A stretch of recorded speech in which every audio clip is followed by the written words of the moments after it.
আরে আরে কোথায় পালাচ্ছিস? আরে আরে আমি ওকে ধরছি। বল কেন ফল চুরি করছিস? ঠিক আছে বাবা। এ তো ওর ছেলে।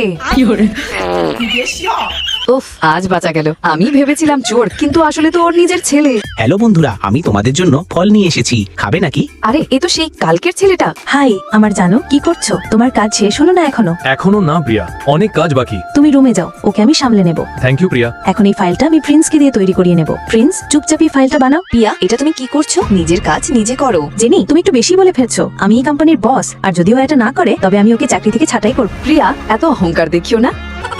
তুমি ভয় পেও না, আমি তোমার পাশে আছি। থ্যাংক ইউ জিনি। বন্ধুরা, প্রিন্স যখন খুব চাপের মধ্যে পড়ে যায় তখন আমি ওকে সাহায্য করি। প্রিন্স, আমি এখন ক্লান্ত হয়ে পড়েছি আর একঘেয়েও লাগছে।